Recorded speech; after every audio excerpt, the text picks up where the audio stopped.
Skratka, danes bo naš gost Borut Leskovec, odvetnik, partner v odvetniški družbi Jadek in Pensa. Tematika je pereča, tako da hvala za pobudo, da našim članom predstavite, kakšni pogoji se ustvarjajo zaradi dviga cen in kako to vpliva na pogodbena razmerja med partnerji in v dobavnih verigah. Tako da, Borut, jaz besedo predajam kar tebi, da na kratko predstaviš vašo pisarno, s čim se ukvarjaš in potem tematiko. Vsi gostje pa vabljeni, da po Borutovem predavanju odpremo debato, diskusijo, da mu nastavljate vprašanja in da pridemo do čim več odgovorov. Borut, beseda je tvoja. Ana, hvala lepa najprej za povabilo in potem za organizacijo vsega tega dogodka in s tem povezanega. Lepo pozdravljam tudi vse udeležence današnjega predavanja. Upam, da boste v današnje te urce odnesli vsaj kako koristno informacijo. Bi pa zastavljali na način, da bi na začetku jaz predstavil te predvsem razloge za podražitve, potem bi se sprehodili skozi te pravne implikacije in na koncu sledi brezplačno pravno svetovanje za vse zainteresirane. Mogoče povem najprej eni dve besedi o sebi in o pisarni, kjer delam. Torej, moje ime je Borut Leskovec, sem partner v odvetniški pisarni Jadek in Pensa, ki je usmerjena na področje predvsem gospodarskega prava. Smo razdeljeni v bistvu v 3-4 enote.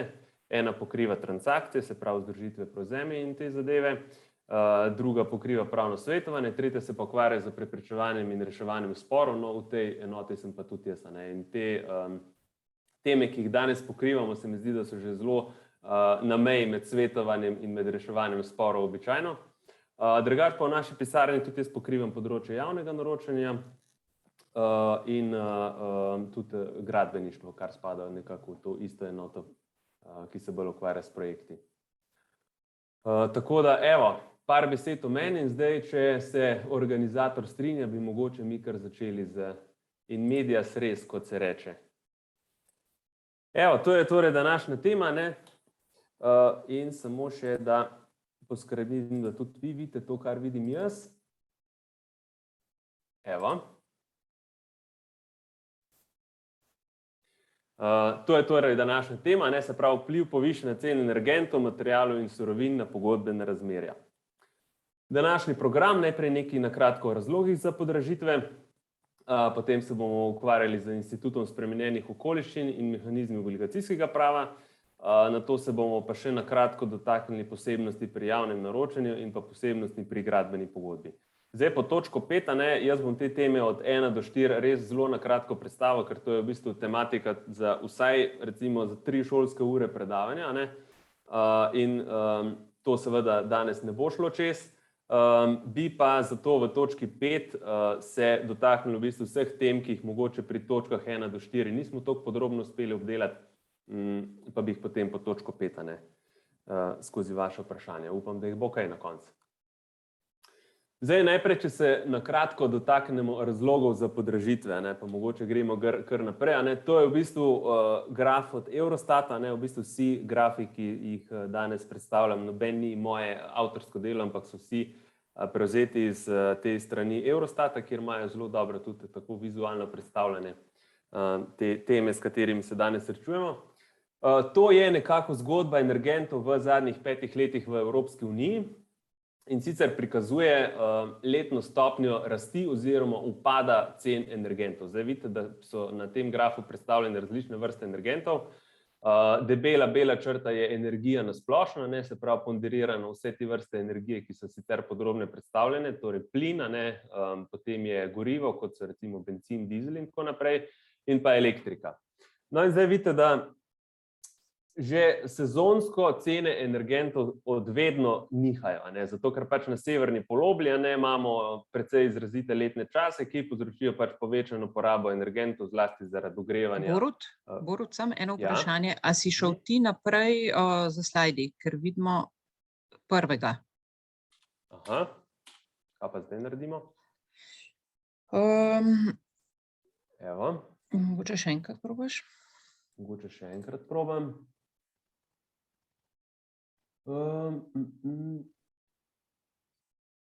Bomo probali tole malenkost drugače, da vidimo. Zdaj vidite te slajde. Ja, Kaj pa zdaj, če jaz tole vidimo tudi povečam? ob strani. Kaj pa zdaj? A vidite en Ne, graf? ne, nam ga ne, vidimo Evo, tega kaj pa enega. zdaj bomo pa Aha, poskušali ja, zdaj tako pa narediti. vidimo, ja. Zdaj ga pa Sicer vidimo. full screen ne bo šlo očitno, Ne, ampak vsaj da daj, vidimo, no. Tako, Boljše. tako, zdaj ga vidimo. A probaš samo mogoče premakniti, da vidimo, če bo delal naprej, nazaj? Da ne bomo. Aha, ja, dela. Gre, dobro. Super, hvala. Evo, skratka, to je ta graf, upam, da se ga vseeno vidi, ker zdaj vidite verjetno to malenkost bolj na malo, ne.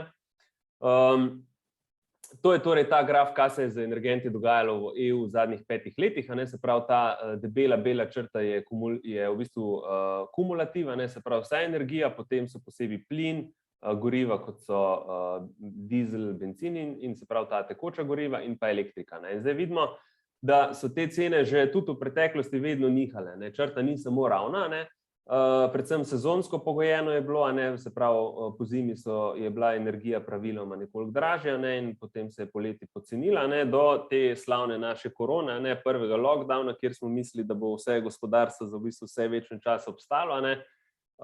Bile so celo situacije, da je na tem veleprodajnem trgu bila celo nafta recimo negativna, ne, si mogel v bistvu plačati za to, da je nekdo vzel, a ne, zaradi tega, ker so pač te količine bile načrpane.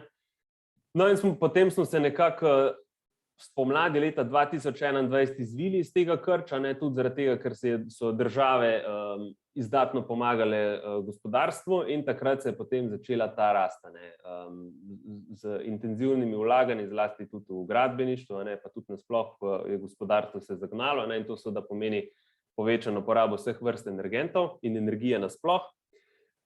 No in ta stvar je pa potem seveda še dodatno se je zapletla z to ukrajinsko krizo, a ne, ki pa je v bistvu to negotovost še zelo povečala in smo zato danes tam, kjer smo, ne, se pravi v nekem zelo negotovem obdobju izredno visokih cen energentov, ki se potem prenašajo tudi na vse ostale.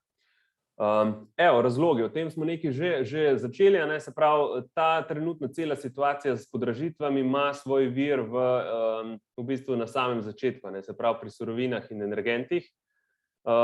Omenili smo že, se pravi, okrevanje gospodarstva po COVID-19 je tudi zaradi te makroekonomske politike povzročil v bistvu helikopterski denar v gospodarstvo, ne, se pravi, da so države z velikimi količinami raznih spodbud, subvencij, poceni kreditov in tako naprej spodbujale gospodarstvo, kar je seveda imelo nek efekt, ne, se pravi, gospodarska rast se je začela zaradi tega, ne, spet pobirati.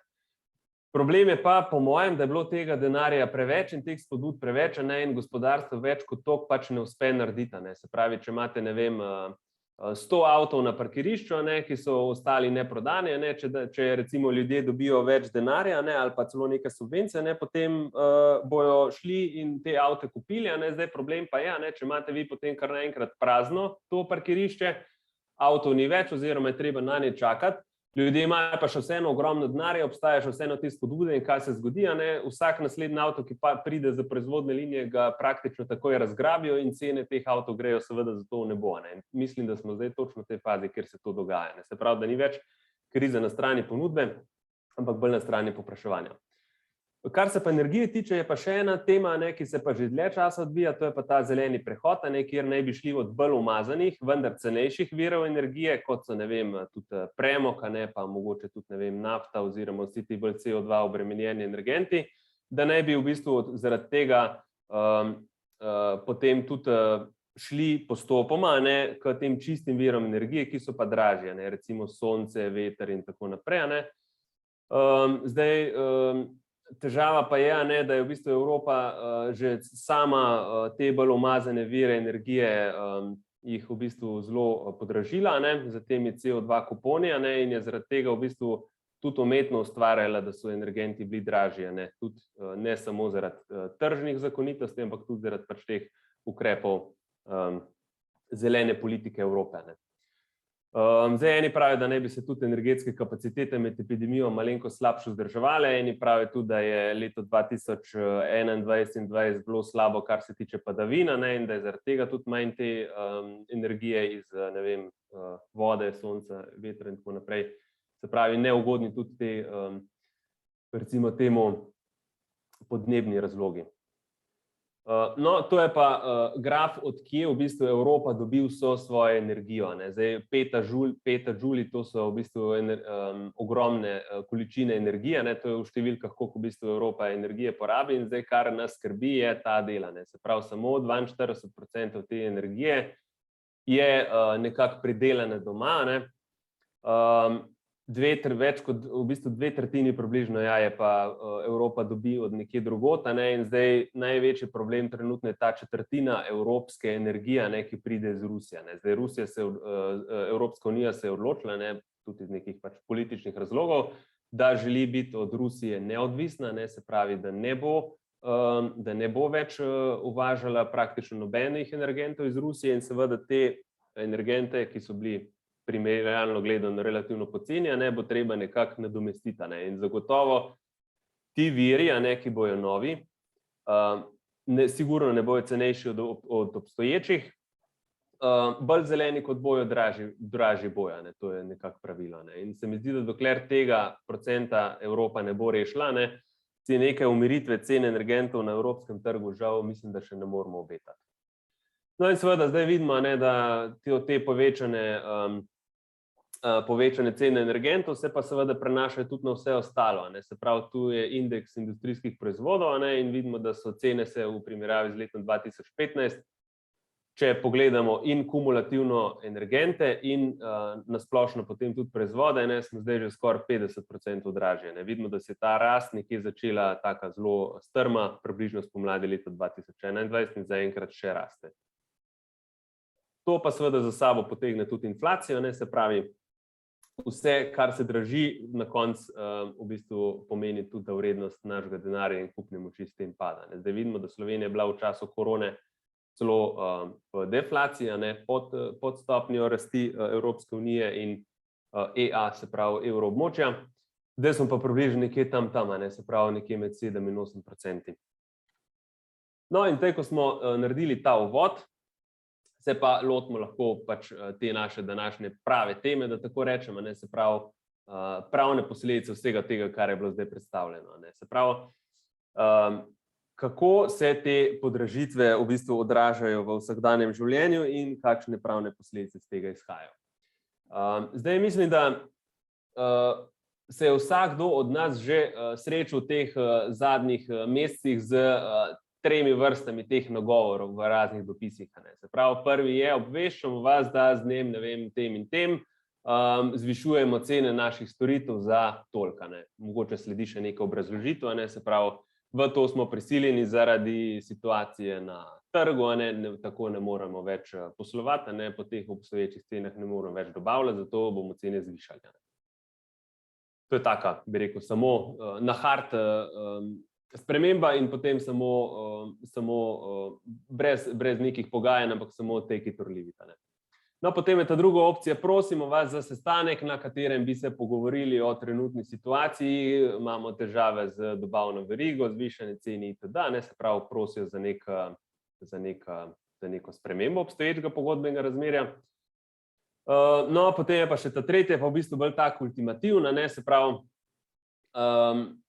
z našimi dobavami bomo prekinili, se pravi, ne moramo več dobavljati pod temi pogoji, če ne boste sprejeli. To je pa tak najbolj tak ultimativen, ali pa celo sploh ni pripravljenosti za nadaljevanje pogodbenega razmerja, ker pač recimo neke surovine enostavno ni več.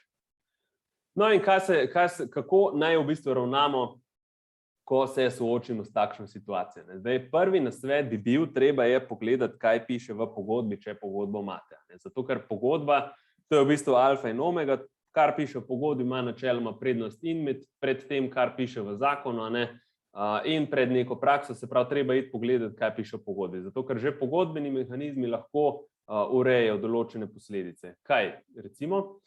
V pogodbi je recimo lahko določena valorizacija obveznosti, kjer je določeno usklajevanje tega, kar se mora plačati recimo z inflacijo, z rastjo življenjskih potrebščin, za neko košarico, lahko je tudi vezano na neke indekse.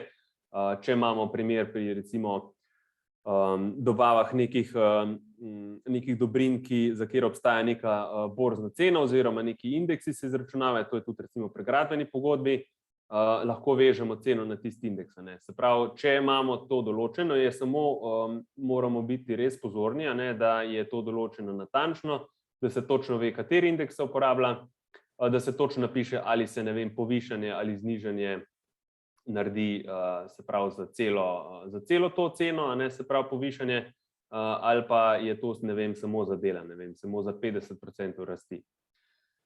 No, in če potem ugotovimo, da v pogodbi v bistvu ne piše nič, se pravi, da samo piše cena je X, pol moramo razmisliti, ali bi se bilo mogoče sporazumeti o spremembi teh pogojev. Se pravi, da bi to pogodbeno razmerje prilagodili na način, da bi bil še naprej za obe stranki sprejemljiv.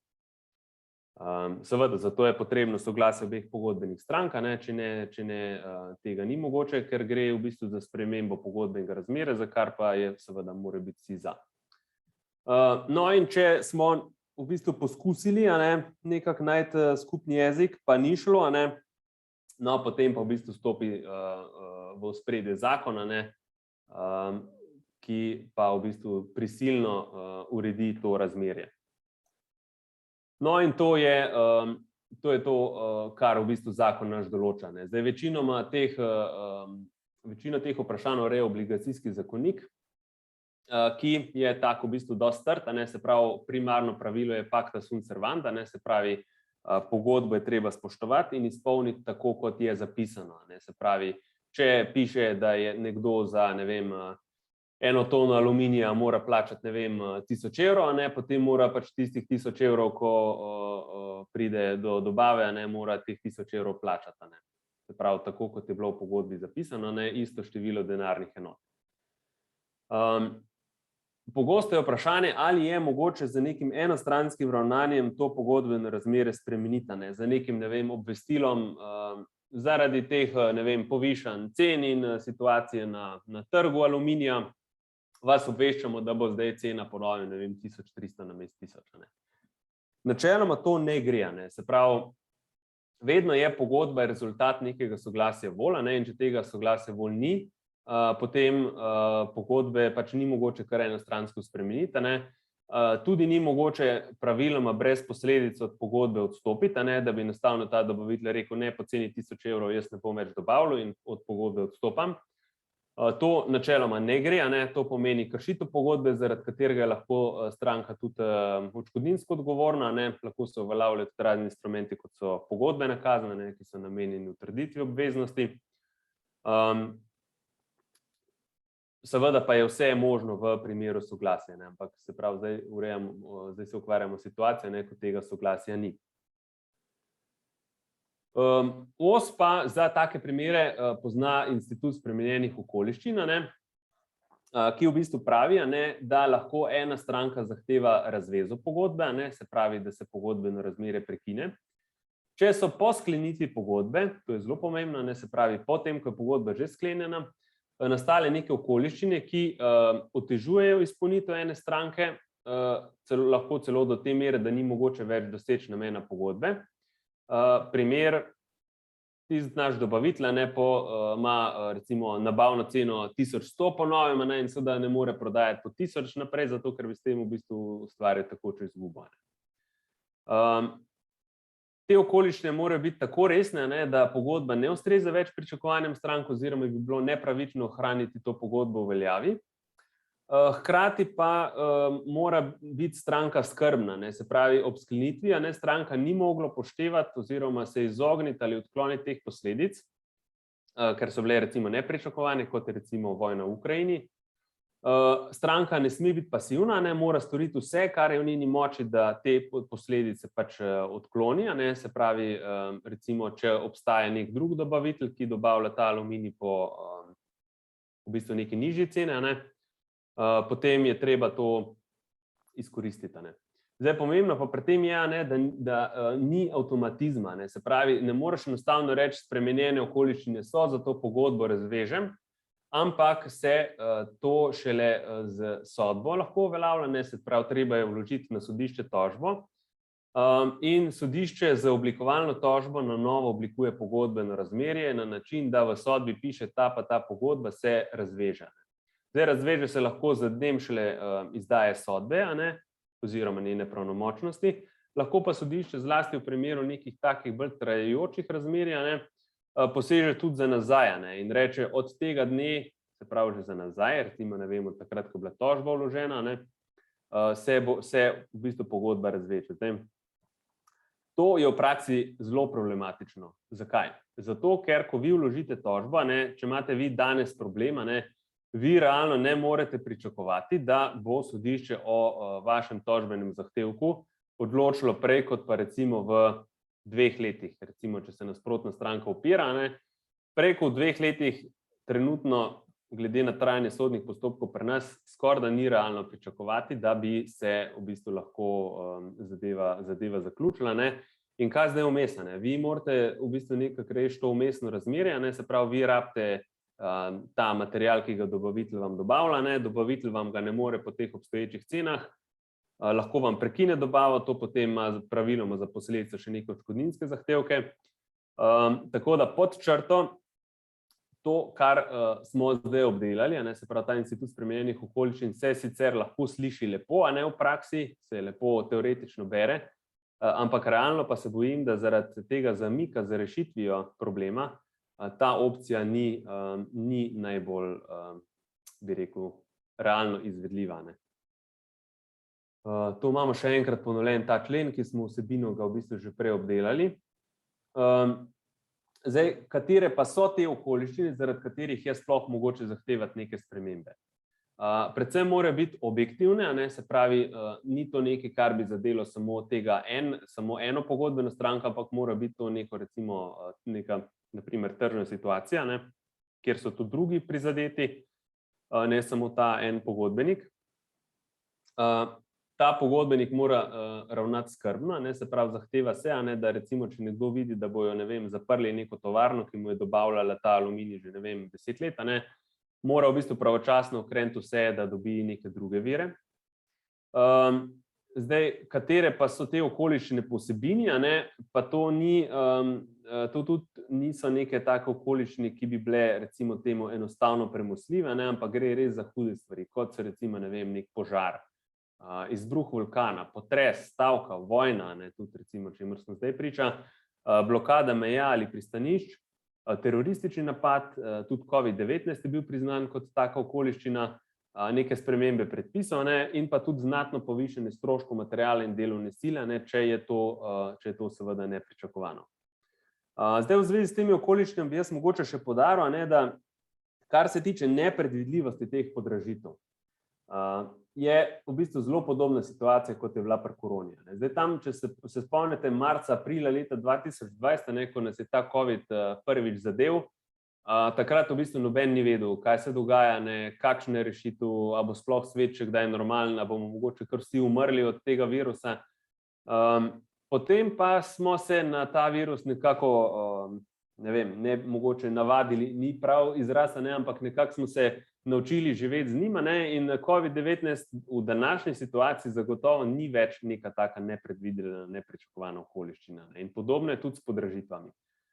Te podražitve so bile recimo neka taka nepredvidljiva in nepredvidena okoliščina, recimo še po mojem nekje do jeseni 2021, se pravi nekje do te vojne v Ukrajini.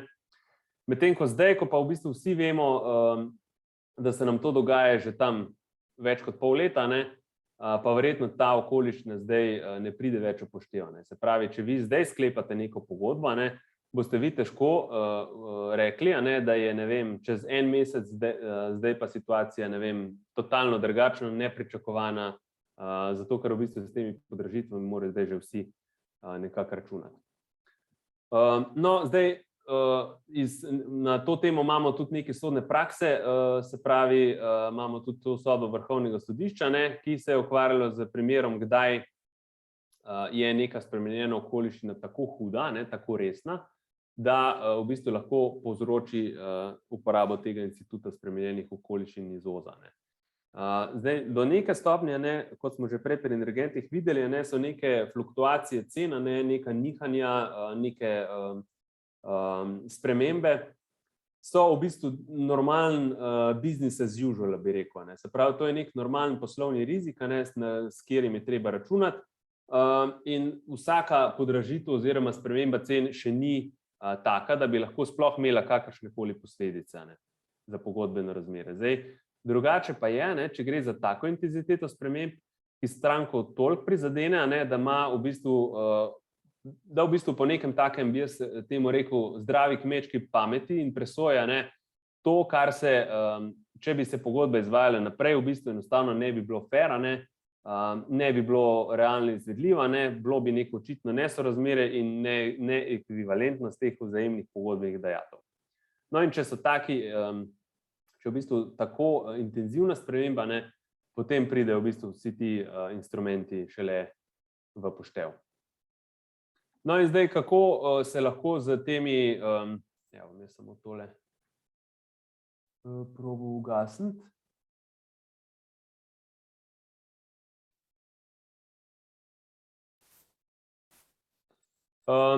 Torej, ena opcija je, če vi recimo danes sklepate pogodbo.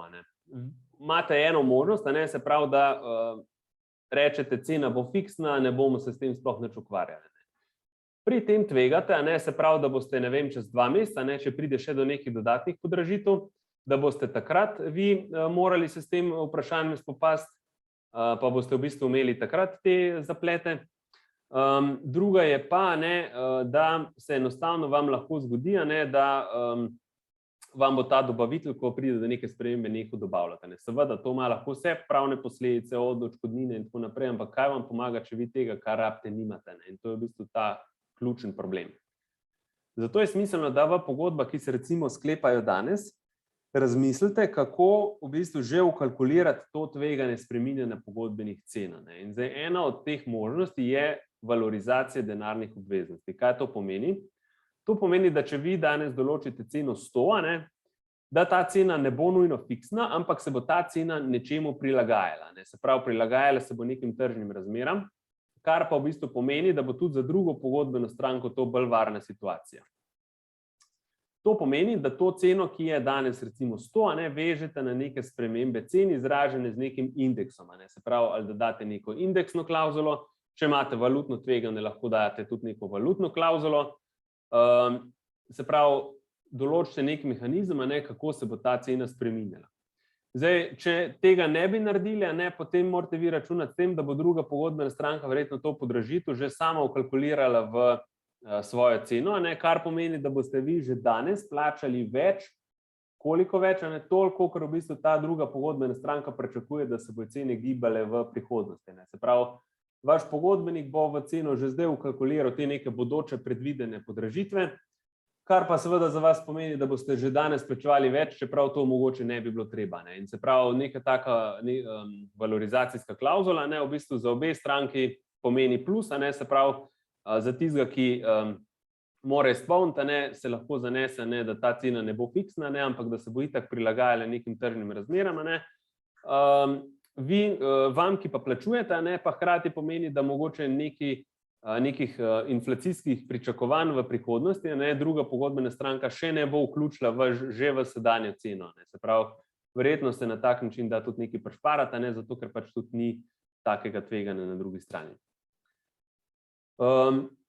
Zdaj pa mogoče se dotaknemo še nekih posebnosti pri javnem naročanju, pa se bomo potem pri dobrih in slabih praksah vrnili še nazaj, kar je pa tudi za vse uporabno. Zdaj, to, kar bo zdaj sledilo, ni v bistvu uporabno samo za javne naročnike ali pa tiste, ki ste ponudniki pri postopkih javnega naročanja, ampak so to v bistvu neka taka načela, ki so tudi splošno uporabna. Zdaj, tisti, ki vam je javno naročanje bolj, bi rekli temu, španska vas, javno naročanje v bistvu ni nič drugega kot pa postopek, ki pripelje po nekih teh formalnih korakih do sklenitve pogodbe o izvedbi javnega naročila. Zato, ker pač se šteje, da so neki subjekti tako bi rekel temu, dominantni oziroma imajo tako pomemben položaj, da je treba njihovo voljo pogodbeno omejiti na način, da je treba zagotoviti pač ta načela konkurenčnosti itd., se pravi, da ne bi vedno sklepali pogodbe samo z enim ponudnikom, ampak da je nekako možnost dana vsem, da sodelujejo pri tem nekem naročilu. No, zdaj ta postopek sam je zelo formaliziran, ureja ga Zakon o javnem naročanju in določa zelo stroga pravila, med drugim tudi glede dopustnih sprememb pogodbe o izvedbi javnega naročila. Se pravi, potem, ko je pogodba sklenjena, če je naročnik nek običajen gospodarski subjekt, potem je načeloma njegova volja prosta, lahko se z aneksom zmeni karkoli hoče. Pravzaprav lahko pogodbeno razmerje tudi čisto spremeni, če bi bilo treba, lahko ga popolnoma obrne na glavo. Pri javnem naročanju je pa situacija bistveno drugačna. Javni naročniki pa v bistvu ne smejo spreminjati več potem pogodb, ko so enkrat sklenjene. Samo v primeru izjemnih vnaprej določenih situacij lahko pogodbo spremenijo, pa še v bistvu tudi zelo omejeno, tudi vrednostno. No in zdaj med drugim sta dve taki situaciji, če so te spremembe vnaprej predvidene, primer je recimo ta valorizacijska klavzula, se pravi, da se bo cena vezala na nek indeks, ali pa recimo, če se odloči naročnik, da bo, ne vem, če bo dobil nižjo ceno, bo kupil več, ali pa če bo dobil višjo ceno, bo kupil recimo manj. To so opcije, tudi to je možno. In pa tudi pri javnem naročanju obstaja ta institut nepredvidljivih okoliščin, ko je tudi mogoče pogodbo o izvedbi javnega naročila spremeniti, s tem, da tam je določena vrednostna omejitev na 30% pogodbe. Zdaj, na tem ne bi šel v neke detajle javnega naročanja, ampak bi samo povedal, da slovenski predpisi o javnem naročanju so v bistvu zelo formalni in zelo bolj strogi od evropskih. Se pravi, Evropa bi nam dovolila bistveno bolj, bi rekel temu, manj formalistično in manj strogo podeljevanje teh javnih naročil, sami pa smo si v bistvu v zakonu določili kar dodatne ostre pogoje. Recimo v Evropi velja, se pravi, da do višine 10% naročila lahko delaš praktično vse, se pravi, brez nekih dokazovanja česarkoli, do 10% se lahko v bistvu spremeni vse. Če pa so spremembe, se pravi, take, da presegajo ta procent, je pa pri nas določene recimo za nepredvidljive okoliščine vrednostno omejitev 30% pogodbe za vse spremembe, se pravi, če imate, ne vem, 10 aneksov, je njihova vrednost omejena na 30%. V pravu Evropske unije je pa to v bistvu določeno na en aneks 50%. Se pravi, lahko pol pridete tudi, ne vem, čez v bistvu isto vrednost pogodbe. In recimo pri teh trenutnih podražitvah, mi precej delamo tudi za javne naročnike, pa tudi ponudnike, je lahko ta vrednostna omejitev 30% zelo problema. Če imate vi recimo neke pogodbe o dobavi električne energije, za neke poslovne odjemalce, kjer so cene lahko šle tudi za, ne vem, par 100%, navzgor, potem vam tudi teh 30% ne v bistvu rešuje situacije. No in seveda so tudi še določeni strogi dodatni pogoji, se pravi, neko povišanje cene lahko samo do višine, ki je kot razlika na trgu dokazljiva, samo za tiste elemente, za katere se cena dejansko povečala. To je tudi pomembno, ne samo le za čas od nastanka teh višjih cen in obvestila naprej, ne pa recimo že od začetka veljavnosti, pa samo za primere, ki jih ponudnik ni mogel predvideti v času oddaje ponudbe. Zdaj pri postopkih javnega naročanja je še en problem, da so to postopki, ki zelo dolgo časa trajajo in preteče precej časa med oddajo ponudbe in pa med sklenitvijo pogodbe. In zdaj, če pogledate vi člen 112.8, se pravi spremenjene okoliščine, se lahko na te spremenjene okoliščine sklicujejo šele na okoliščine, ki so nastale po sklenitvi pogodbe, enako velja pri teh gradbenih pogodbah, ne pa že prej, se pravi, preden je pogodba podpisana. Medtem ko pri javnem naročanju je pa problem, ker je ponudba lahko dana, ne vem, že par mesecev prej, preden je pogodba sklenjena. Se pravi, ponudniki morajo dati ponudbo in potem naročnik to ponudbo seveda pogleda, izda odločitev in če se uveljavlja neka pravna sredstva, zahtevki za revizijo in tako naprej, se zlahka zgodi, da se v bistvu trenutek do sklenitve pogodbe podaljša za lahko tudi več kot pol leta.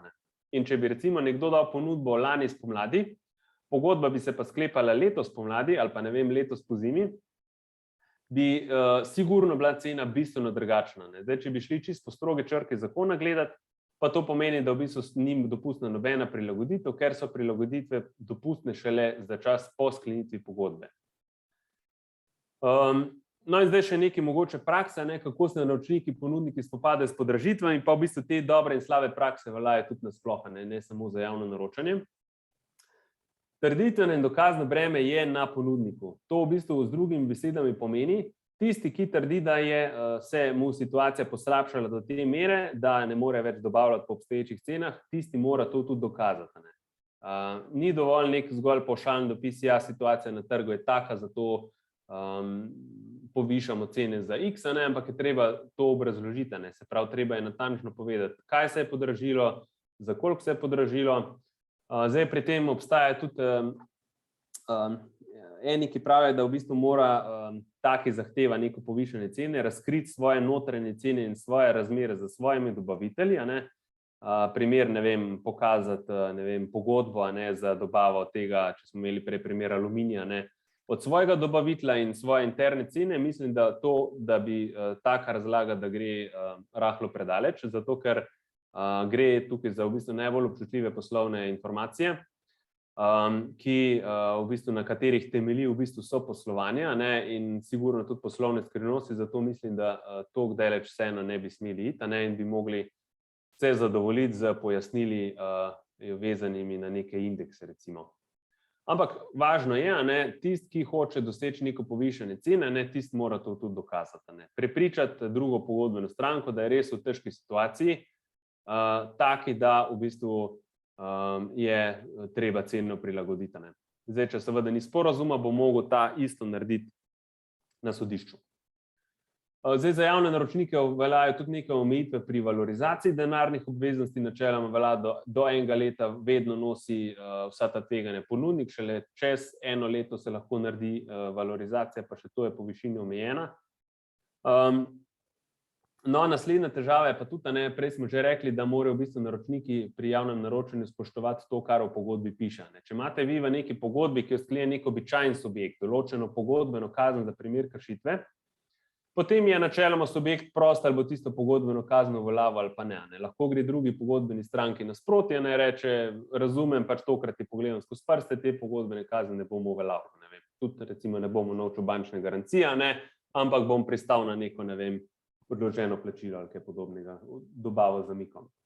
No, pri javnem naročanju pa problem ta, da je naročnik dolžan uveljaviti vse te pogodbene instrumente, ki jih ima. Naročnik ne more reči pogodbene kazni, jaz ne bom uveljavljal, zato ker recimo bom šel na roko temu ponudniku, ker to efektivno pomeni prepovedano spremembo pogodbe o izvedbi javnega naročila. In se pravi, če imate, posle s kakimi javnimi naročniki in se vam zdi, da so tako zelo trdi pogajalsko in ne popuščajo, je to zato, ker v bistvu ne smejo. Se pravi, naročniki dejansko ne smejo gledati ponudniku skozi prste, če naredi nekaj narobe, ampak so to dolžni uveljaviti, ker če ne se šteje, da sami kršijo te svoje dolžnosti po predpisih o javnem naročanju. Slabe in dobre prakse. Najslabša praksa je sigurno ignoriranje, če vam, nekdo pošle nek dopis, se pravi, da se je situacija spremenila in da pod takimi pogoji ni več možno nadaljevati, ignorirati situacijo je definitivno najslabša, ker potem se lahko samo zgodi, da pride do kakega odstopa od pogodbe, prenehanja dobav, skratka same težave lahko iz tega sledijo. Slaba praksa pri javnem naročanju je tudi siljenje k odstopu od pogodbe. Zdaj, naročniki včasih se nočejo ukvarjati s tem, kako pač doseči neko rešitev, ki je sprejemljiva za vse, ampak enostavno rečejo ponudniku, ja, pa pač odstop od pogodbe. Težava v tem je, da če je ponudnik odstop od pogodbe, to pomeni njeno kršitev in bo naročnik mogel proti takemu ponudniku uveljavljati vse pravne sankcije, vključno z pogodbeno kaznijo. Dobre prakse. Sigurno je smiselno zdaj, če se lote, če greste v neko investicijo, je prva stvar, ki je po mojem smiselna razmisliti, ali morda ne bi kazalo počakati, kak mesec, 2, 3 do jeseni, recimo, da se vidi, kaj se bo s cenami dogajalo. Če gre za nekaj, kar se vam ne mudi, pa gre za neko tako večjo investicijo, je mogoče res smiselno v tem trenutku počakati in videti, kaj bo. Zdaj, če je neka investicija že v teku, sem tudi seznanjen, da se pogosto zgodi, da se enostavno gradbišče tudi kar pač zapre, konzervira in situacija isto počaka, da stvar mine. Zdaj, če imate neko gradnjo v teku, je to verjetno nekoliko težje, ampak pač to vsekakor je opcija. Potem, če dobavljate neko blago, kot je recimo, ne vem, elektrika, neka energenta, kot je recimo, ne vem, elektrika ali pa kaj podobnega, je smiselno razmisliti, da v tej fazi ne bi sklepali, ne vem, nekih dolgoročnih 5-letnih pogodb, ampak mogoče sklenete pogodbo za neko krajše obdobje, ker tudi za tisto krajše obdobje vam bo lahko tisti, ki vam dobavlja, dal neko bolj, bi jaz temu rekel, sigurno ceno. Ne bo vam dal neke cene, kakršno pričakuje, da bo, ne vem, čez 1 leto, ampak vam bo dal trenutno ceno. Tako da razmislite, je res smiselno zdaj naročiti za neko zelo, zelo daljše obdobje. Potem lahko tudi cene maksimirate, že vnaprej date vedeti drugi pogodbeni stranki, da cene nad X ne boste sprejeli, kaj seveda potem lahko tudi pomeni, da ostanete na koncu brez. Se pravi, treba je po mojem predvsem zelo aktivno spremljati, kaj se dogaja na trgu, in biti zelo fleksibilen, biti zelo prilagodljiv. Predvsem pa, če ste v situaciji, da imate neko obstoječe pogodbeno razmerje, pa predvsem ne kot noj v pesek tiščati glave, ampak je treba pač aktivno pristopiti k reševanju te situacije, ker praviloma je definitivno najboljša situacija, da se pač z neki sporazumno rešitvijo dogovorite, ker alternativa, kot sem že rekel, je sodni postopek razveze pogodbe, kar pa je v bistvu povezano z celim kupom tveganj, stroškov in pa predvsem ta časovna komponenta je zelo problematična, ker vi boste čakali na to pravnomočno sodbo verjetno, ne vem, vsaj 2 leti, kar pa seveda za neko tekoče pogodbeno razmerje ni sprejemljivo.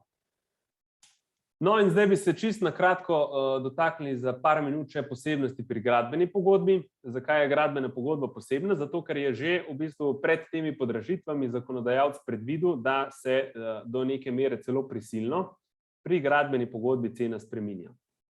Pri gradbeni pogodbi moramo ločiti pa 2 tveganja. Eno tveganje je tveganje obsega dela in tam imamo ta famozni ključ v roko oziroma pogodba na ključ ali pa cena na enoto. Žal vas moram razočarati, da vas pogodba na ključ oziroma ključ v roke, ta klavzula vas v primeru podražitev popolnoma pred ničemer ne rešuje, ker je to klavzula, ki je namenjena preprečevanju tveganja obsega dela. Se pravi, te klavzule se vse nanašajo na to, koliko nekih del je narejenih, se pravi, ne vem, če se vaš, ne vem, gradbinec zakalkulira pri količini ploščice, ki jih je naročil, ker je pač bil malomaren, potem pač se lahko, če imate pogodbo na ključ, rečete, ne, lejte, toliko sem jaz se zavezal plačati, ne glede na to, če si se zakalkuliral pri tem, koliko ploščice treba naročiti, cena je enaka.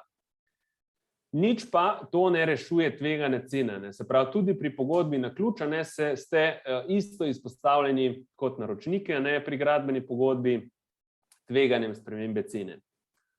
No in pri tem tveganju sprememb cene je v bistvu samo ena klavzula, ki se lahko tukaj uporablja, in to je fiksna cena. Tu v bistvu pravi, da je cena v bistvu nespremenljiva, ampak tudi to, kot bomo videli v nadaljevanju, vas popolnoma ne rešuje pred tem tveganjem. Tveganje padca kupne moči denarja oziroma inflacije, se pravi podražitev, sta namenjeni ti določbi členov 655 in 656 obligacijskega zakonika, kjer gre v bistvu za zakonsko valorizacijo, kjer v bistvu zakon daje gradbincu nekako enostransko oblikovalno pravičenje, da v bistvu reče, če pride do neke podražitve, lahko zahtevam dodatno plačilo. Prej smo rekli, sodišče mora pri institutu spremenjenih okoliščin mora sodišče pogodbo razvezati in lahko v bistvu ostane v veljavi samo, če druga stranka na to pristane. Ne moreš sforsirati zvišane cene prek sodišča. Medtem ko pri gradbeni pogodbi pa lahko točno to naredi izvajalec. Izvajalec lahko reče, cene so se povišale za X, zaradi tega jaz zahtevam povišanje za Y. In to v bistvu lahko doseže brez aneksa, brez sodne intervencije, lahko vas v bistvu gre kot naročnika kar direktno tožiti za plačilo. No in zakaj je pri gradbeni pogodbi ta ureditev drugačna? To je predvsem zato, ker gradnje praviloma traja dlje časa in že sicer je pač nekako za pričakovati tudi izven te trenutne precej take neobičajne situacije, ker so podražitve tako intenzivne. Že sicer v gradbeništvu pač redno cene nihajo, ne, in zato je to že bilo odvedno vključeno, ne. Poleg tega pri gradbeni pogodbi razveza pogodbe praviloma ni interesa nobene od pogodbenih strank, ne, ker gre za neko individualno določeno stvar, in če morate vi sredi gradnje menjati izvajalce, je to pač praktično zelo težko, da ne rečem skoraj nemogoče izvesti, ne. No, in zdaj je pa tudi to odraz dveh načel neobligacijskega prava, to je enakovrednosti dajatev in pa enakopravnosti pogodbenih razmerij. No, in kaj v bistvu OS določa, ne, če se samo še sprehodno na kratko skozi ti dve določbi. To imamo situacijo, ko ni klavzule v pogodbi, da je cena fiksna, ne. Se pravi, če ni te klavzule, lahko izvajalec, ki ne zamuja, ne, se pravi tisti, ki pravočasno izpolnjuje svoje obveznosti, lahko zahteva zvišanje za cene za dela, ne, če so se v času od sklenitve pogodbe pa do izpolnitve, ne, se pravi do takrat, ko se gradnja izvaja, zvišale cene za elemente, na podlagi katerih je bila cena določena, tako da bi morala biti ta cena višja za več kot 2%. Ne. Se pravi, če se cena poviša za več kot 2%, ne, lahko zahteva izvajalec povišanje. V primeru, da je pa zamudil, ne, pa lahko samo zahteva povišanje, če je bilo to povišanje za več kot 5%. Ne. Se pravi, tukaj je v bistvu že zakon sankcionira izvajalca, ki je v zamudi. No, in potem sta pa še dve dodatna pogoja, ne. Se pravi, če je povišanje, ne vem, za 4%, ne, lahko tisti izvajalec, ki ne zamuja, zahteva povišanje samo za 2%. Ne. Se pravi, samo za del, ki presega tista 2%, lahko zahteva povišanje. Če je pa izvajalec v zamudi, ne, pa samo tisto, kar je nad 5%. Ne. Se pravi, če je izvajalec, ki je v zamudi, pa se mu cene poviša za 4%, v bistvu nima pravice zahtevati nobenega povišanja. Zdaj, pomembno pri zamudi je pa tudi to, ne, se pravi, izvajalec se ne more sklicevati na zvišanje cen za elemente, ne, če so se cene zvišale potem, ko je že prišel v zamudo. Ne. Se pravi, izvajalec je mogel v zamudo priti kasneje, ne, kot pa je bilo to povišanje cene. Ne. Se pravi, v bistvu zakon zelo sankcionira izvajalca, ne, ki je bil v zamudi. No, druga opcija je pa, da ima pogodba tako imenovano določilo nesprejemljivosti cena, ne, oziroma določilo fiksni ceni, ne. Tam pa vendar tudi to določilo ni neprebojno, ne. S tem, da je ta razlika, ne, da ne nosi v tem primeru izvajalec višji delež podražitve. Ne.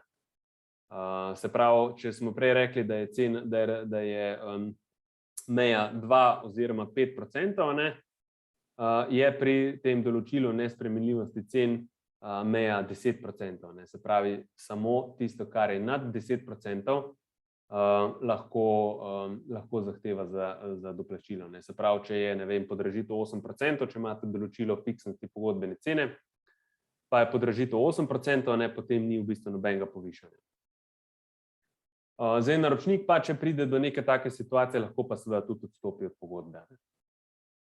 Evo, tako, na hitro smo šli čez te teme, zdaj pa seveda dobrodošlo vprašanje in diskusija. Borut, hvala za predstavitev vseh okoliščin, dobrih in slabih praks. Eno vprašanje je prišlo v chat, in sicer bi lahko rekli, da je ukrajinsko-ruska kriza utemeljen razlog za razvezo pogodbe z distributerjem plina po 112. členu, verjetno obligacijskega OZ. Ja, načeloma bi jaz rekel, ja, je pa seveda odvisno, cel kup nekih čejev je tukaj, ne. Razveza pogodbe z distributerjem plina. Zdaj, če prav razumem, to sprašuje nekdo, ki je odjemalec plina, ne, in ki mu je distributer plina ceno povišal, ne. Zdaj, če je taka situacija, potem se treba vprašati, ali ta distributer plina sploh ima pravico zahtevati povišanja, ne. Najprej treba pogledati, kaj piše v pogodbi, ne, ker distributer plina, kot smo že prej rekli, ne, tudi zaradi te ukrajinsko-ruske krize in povišanih cen, ne more enostavno z nekim dopisom vam reči, cene bojo takrat naprej take, ne, ampak je to v bistvu stvar dokazovanja spremenjenih okoliščin, ne, po OS.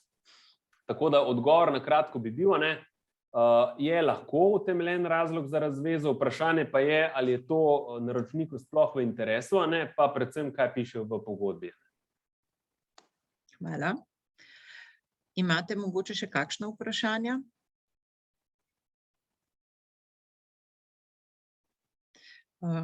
Ja.